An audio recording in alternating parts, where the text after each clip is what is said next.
இந்த நாளின் தியானத்திற்கு ஆதாரமாக எடுத்துக்கொண்ட தலைப்பு வேதாகமத்தில் உள்ள பெண்கள். இந்த வேதாகமத்தில் உள்ள பெண்கள்ல ஒரு சில பெண்களினாலே அநேக குடும்பங்கள் ஆசீர்வதிக்கப்பட்டிருக்கிறது. ஒரு சில பெண்களினாலே அவர்கள் குடும்பமே நஷ்டத்தையும் இழப்புகளையும் சந்தித்திருக்கிறதையும் நாம் வாசிக்க முடியும்.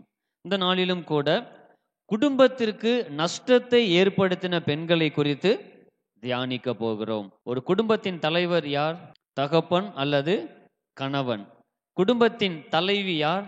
தாய் அல்லது மனைவி.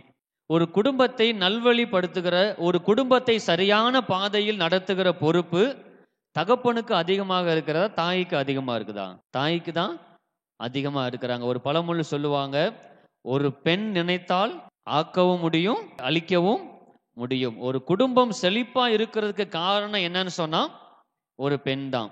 ஒரு குடும்பம் நஷ்டத்தையும் இழப்புகளையும் சந்திக்குது, அதனால அது காரணம் யாரு? ஒரு பெண் தான். உலகத்துல எத்தனை மாமியார் இருந்தாலும் என் மாமியாரை போல யாரும் வர முடியாது அப்படின்னு ஒரு பெண் சொன்னாங்க அப்படின்னா அந்த குடும்பம் ஆசீர்வதிக்கப்படும். எனக்கும் தான் வாச்சிருக்கே அப்படின்னா அந்த குடும்பத்துல எவ்வளவுதான் பணம் இருந்தாலும் குடும்பத்துல ஒரு நிம்மதி இருக்காது.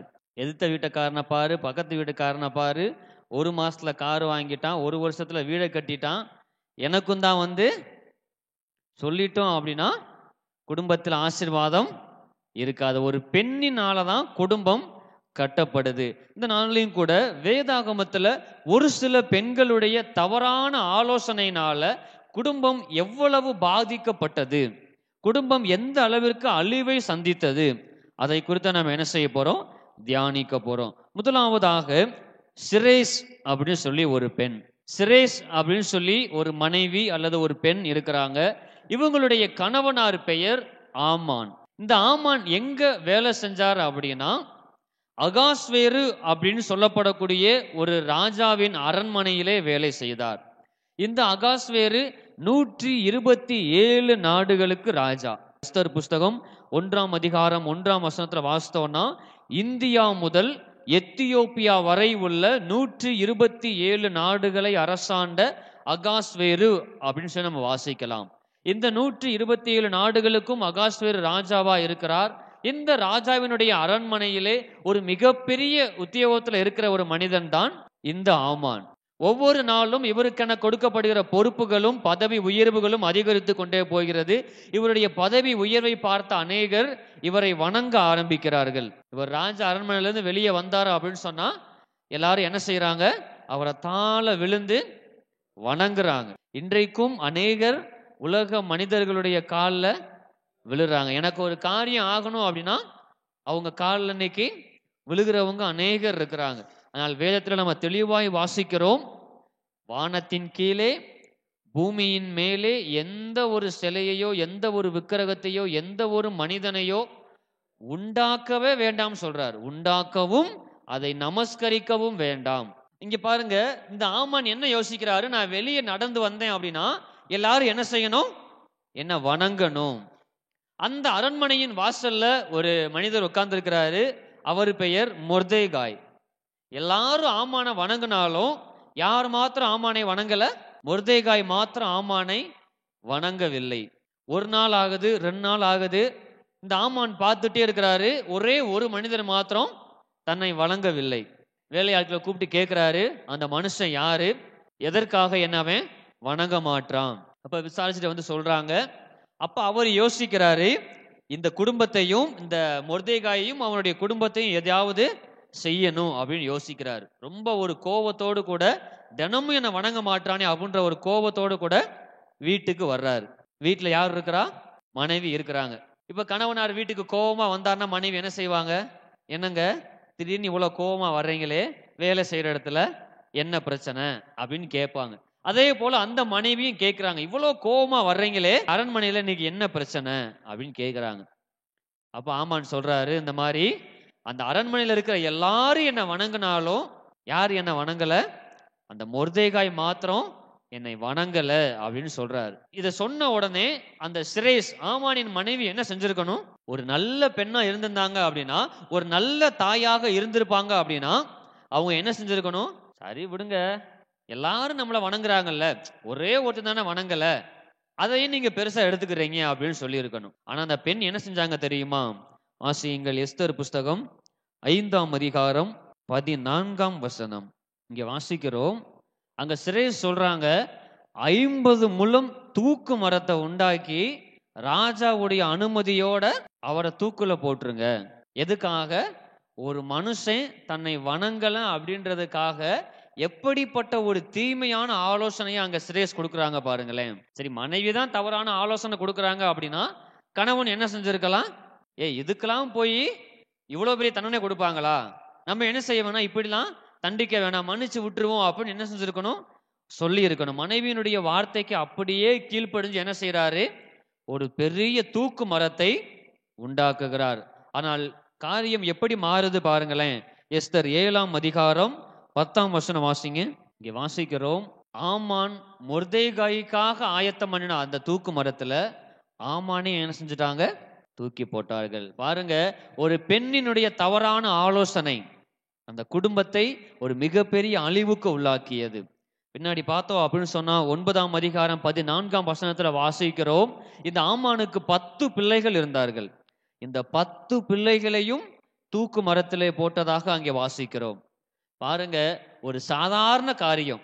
அந்த பெண் நினைச்சிருந்தாங்க அப்படின்னா, கொஞ்சம் ஒரு ஆறுதலான வார்த்தைகளை தன்னுடைய கணவனாட்ட சொல்லியிருந்தாங்க அப்படின்னா அந்த குடும்பமும் காப்பாற்றப்பட்டிருக்கும், அந்த ஆமானும் காப்பாற்றப்பட்டிருப்பார். ஒரு பெண்ணினுடைய தவறான ஆலோசனையினால குடும்பம் முழுவதும் அழிக்கப்பட்டதை நாம் பார்க்கிறோம். இன்னைக்கு நம்முடைய ஆலோசனைகள், ஒரு குடும்பத்தின் தலைவியாக நான் இருக்கிறேன்னு சொன்னா என்னுடைய குடும்பத்தை நான் சரியான பாதையிலே வழி நடத்துகிறேனா? என்னுடைய பிள்ளைகளை சரியான பாதையிலே நான் வழி நடத்துகிறேனா? நம்மை நாமே ஆராய்ந்து பார்ப்போம். ஒருத்தவங்க நமக்கு விரோதமா ஒரு சின்ன வார்த்தை பேசின உடனே நம்மளால என்ன செய்ய முடியல? சும்மா இருக்க முடியல. பதிலுக்கு 2 வார்த்தை பேசினாதான் நமக்கு கொஞ்சம் நிம்மதியா இருக்குது. நம்ம வார்த்தைகளை அதிகமா பேச பேச பேச அது பாவத்தை உண்டாக்கும். சொற்களின் மிகுதியினால் பாவம் இல்லாமல் போகாது என்று நாம் வேதத்திலே வாசிக்கிறோம். குடும்பத்தின் தலைவியாகிய நாம் நம்முடைய குடும்பத்தை சரியான பாதையிலே நடத்துகிறோமா? எந்த ஒரு பிள்ளையும் தன்னுடைய ஆசையோ தன்னுடைய விருப்பத்தையோ தன்னுடைய தகப்பனாட்ட சொல்லுவதை காட்டிலும் யார்கிட்ட அதிகமா சொல்லுவாங்க? தாயிட்ட தான் அதிகமா சொல்லுவாங்க. அப்படி ஒருவேளை அவங்க கஷ்டமான சூழ்நிலையா இருக்கட்டும், வருத்தமான சூழ்நிலையா இருக்கட்டும், தங்களுடைய தேவைகளா இருக்கட்டும், ஏதாவது ஒரு காரியத்தை பிள்ளைங்க நம்மகிட்ட சொல்லும் போது நம்ம அவங்களுக்கு சரியான ஆலோசனைகளை கொடுக்கிறோமா, இல்ல தவறான ஆலோசனைகளை கொடுக்கிறோமா? இப்ப மகன் ஆசைப்படுறான், அம்மா எனக்கு பிரியாணி வாங்கி கொடுங்க அப்படின்னு கேட்கிறான். அப்பா வெளியே போயிட்டாரு, அப்பா சட்டப்பையில 100 ரூபாய் எடுத்துட்டு போய் வாங்கி சாப்பிட்டுக்கோ அப்படின்னு சொன்னா அதுதான் தவறான ஆலோசனை. இன்னைக்கு நம்முடைய பிள்ளைகளுக்கு நாம் எதை கற்றுக் கொடுக்கிறோம்? இன்னொரு மனைவியை குறித்து நம்ம தியானிப்போம். 1 ராஜாக்கள் 21ஆம் அதிகாரத்துல ஏசபேல் அப்படின்ற ஒரு மனைவியை குறித்து வாசிக்கிறோம். இந்த ஏசபேலுடைய கணவனார் பெயர் ஆகாப்.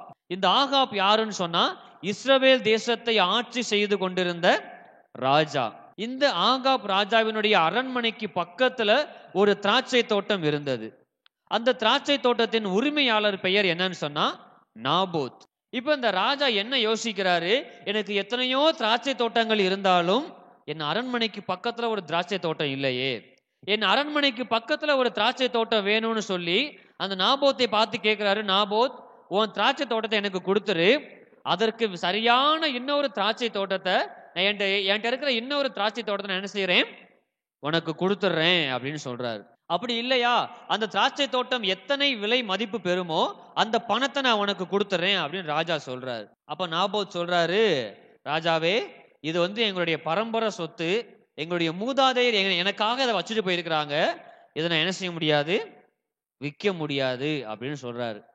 இதை கேட்ட ஆகாப் ராஜாவுக்கு ரொம்ப வருத்தம். என்னடா அது, நம்ம அரண்மனை பக்கத்திலேயே ஒரு திராட்சை தோட்டம் இருக்கு, அதை நமக்கு உரிமை ஆக்கிக்கலான்னு பார்த்தோம், ஆனா இந்த மாதிரி நாபோத் தரமாட்டேன்னு சொல்லிட்டாருன்னு சொல்லி ரொம்ப வருத்தத்தோட அரண்மனையில படுத்து கிடக்குறாரு. அப்ப யார் வர்றா? ஆகாபின் மனைவி ஆகிய ஏசபேல் வர்றாங்க. அவங்க கேட்கிறாங்க, ஏன் இவ்வளோ சோகமா இருக்கிறீங்க, ஏன் இவ்வளோ கவலையா இருக்கிறீங்க? அப்ப நடந்த எல்லா காரியத்தையும் அவர் சொல்றாரு. அப்ப ஏசபேல் என்ன தெரியுமா செய்யறாங்க? நீ ராஜாவா இருக்கும்போது உம்முடைய ஆட்சிக்கு கீழே இருக்கிற ஒருத்தனை நீங்க இப்படியா நடத்துறது? நீங்க நல்ல நிம்மதியா இருங்க, நீங்க சந்தோஷமா இருங்க, நாளைக்கு என்ன செய்வேன், அந்த திராட்சை தோட்டத்தை நான் உங்களுக்கு கொடுத்துருவேன் அப்படின்னு சொல்லி இவங்க ஒரு திட்டம் போடுறாங்க. என்ன செய்யறாங்க அப்படின்னா, ஒரு நிருபம் எழுதுறாங்க. அந்த நிருபத்துல இந்த மாதிரி நாபோத் என்கிற மனிதர் ராஜாவுக்கு விரோதமாகவும் தேவனுக்கு விரோதமாகவும் செயல்பட்டதுனால அந்த ஊர் ஜனங்கள் எல்லாருமே ஒன்னா சேர்ந்து என்ன செய்யுங்க, அவரை கல்லெறிஞ்சு கொலை செய்யுங்கன்னு ராஜாவுக்கே தெரியாம ஒரு கடிதம் எழுதி அதுல ராஜாவுடைய முத்திரையை வச்சு என்ன செய்யறாங்க, அந்த ஊருக்கு அனுப்பிட்டாங்க. ராஜாவுடைய முத்திரையை பார்த்த உடனே உண்மையிலேயே நாபோத் தப்புதான் பண்ணியிருக்காரு அப்படின்னு என்ன பண்ணிட்டாங்க, அந்த ஊர்க்காரங்களும் அவரை கல்லெறிஞ்சு கொலை செஞ்சுட்டாங்க. வசனம் வாசிக்கலாமா? 1 ராஜாக்கள் 19ஆம் அதிகாரம் 9ஆம் வசனம் 10ஆம் வசனம் வாசிங்க. இங்க வாசிக்கிறோம், அந்த மனைவி எந்த அளவுக்கு துணிகரமா செயல்படுறாங்க பாருங்களேன். எந்த ஒரு தப்புமே செய்யாத நாபோத்து தப்பு செஞ்சாரு, அதை பார்த்ததாக 2 பேரு குற்றமும் சாட்டுறாங்க. அப்படி குற்றம் சாட்டி நீங்க என்ன செய்யுங்க, கொலை செய்யுங்க அப்படின்னு சொல்லி ஒரு தவறான ஆலோசனை கொடுக்கறாங்க. பின்னாடி நீங்க வாசித்தீங்க அப்படின்னு சொன்னா, இதை பார்த்த ஆண்டவர் எலியா என்கிற தீர்க்கதரிசி அனுப்புறாரு. அனுப்பி சொல்றாரு 19 இங்க வாசிக்கிறோம், கர்த்தர் சொல்றாரு, நாபோத்தை நீ அநியாயமா கொலை செஞ்சுட்ட. நாபோத்தினுடைய சரீரத்தை நாய்கள் எப்படி நக்கினதோ அதே போல உன்னுடைய சரீரத்தையும் நாய்கள் நக்கி போடும் அப்படின்னு சொல்றாரு. பார்க்கிற ஒரு பெண்ணினுடைய தவறான ஆலோசனையினால் அந்த குடும்பம் பாழாக்கப்பட்டது. இன்னைக்கு பெண்களா இருக்கிற நாம் யோசித்து பார்ப்போம், நம்முடைய குடும்பத்தை நாம் எப்படி நடத்துகிறோம், நம்முடைய கணவனாரை நம்முடைய பிள்ளைகளை நாம் எப்படி நடத்துகிறோம், நம்முடைய வாயின் வார்த்தைகள் எப்படிப்பட்ட வாயின் வார்த்தைகளாக இருக்கிறது. இன்னொரு மனைவியை குறித்து நாம் பார்ப்போம், யோபுவின் மனைவி. யோபு மிகப்பெரிய பணக்காரர், அவ்வளோ பெரிய பணக்காரர், தன்னுடைய சொத்து முழுவதையும் ஒரே நாள்ல இழந்து போகிறார். அப்ப யோபுவின் மனைவி சொல்றாங்க, யோபு 2ஆம் அதிகாரம் 9ஆம் வசனத்துல வாசிக்கிறோம், நீர் இன்னும் உம்முடைய உத்தமத்திலே உறுதியா இருக்கிறீரோ, தேவனை தூஷித்து ஜீவனை விடும். ஆனா இங்க பாருங்க, யோபு நீதிமானா இருந்தார். ஒருவேளை மனைவி கோபத்துல அந்த வார்த்தையை பேசி இருந்தாலும் ஒரு நல்ல ஒரு பதிலை கொடுக்கிறார். ஆண்டவர் கையில நன்மையை பெற்று நாம் தீமையையும் பெற வேண்டாமான்னு சொல்லி ஆண்டவருக்குள்ள இன்னும் உறுதியா இருந்தார், தன்னுடைய உத்தமத்திலே இன்னும் உறுதியா இருந்தார். ஒருவேளை மனைவி தவறான ஆலோசனை கொடுத்திருந்தாலும் கணவன் என்ன செய்யல, அதை ஏற்றுக்கொள்ளல. அதனால பார்க்கிறோம், கடைசியில வாசிக்கிறோம், யோபுவுடைய முன்னிலைமையை பார்க்கிலும் ஆண்டவர் யோபுவின் பின்னிலைமையை ஆசீர்வதித்தார். யோபுவுக்கு இருந்த எல்லாவற்றையும் 2 மடங்காக ஆண்டவர் ஆசீர்வதித்து கொடுத்தார். ஒருவேளை இந்த நாள்ல கூடி இருக்கிற நாம் நம்முடைய குடும்பத்தை எப்படி வழி நடத்துகிறோம்? ஒரு குடும்பத்தை நடத்துகிற பொறுப்பு அதிகப்படியாக பெண்களையும் ஆண்களுக்கும் அந்த பொறுப்பு இருக்குது. என்னுடைய குடும்பத்தை சரியான பாதையிலே நான் நடத்துகிறேனா? என்னுடைய ஆலோசனைகள் சரியான ஆலோசனையா இருக்குதா? ஒருவேளை நம்முடைய வீட்டுல வாலிப பிள்ளைங்க இருப்பாங்க அப்படின்னு சொன்னா, இந்த காலத்துல அவங்களுக்கு உற்ற துணையா இருக்க வேண்டியது யாருன்னு சொன்னா நம்ம தான். நம்ம பிள்ளைகளோட நேரம் செலவிடல அப்படின்னா, நம்ம பிள்ளைகளோட பேசல அப்படின்னா, பிள்ளைங்க இன்னொரு மனிதனுடைய எதிர்ப்பாளருடைய ஈர்ப்பை தேடுவார்கள். இன்னைக்கு நம்ம யோசித்து பார்ப்போம், என்னுடைய குடும்பத்தை நான் சரியாய் வழி நடத்துகிறேனா? நம்முடைய குடும்பத்தை நாம் சரியான பாதையிலே வழி நடத்தும் பொழுது ஆண்டவர் நம்மையும் நம்முடைய குடும்பங்களையும் ஆசீர்வதித்து வழி நடத்த வல்லமை உள்ளவராய் இருக்கிறார். தெய்வன் தாமே திருவசனங்களை ஆசீர்வதிப்பாராக. ஆமென்.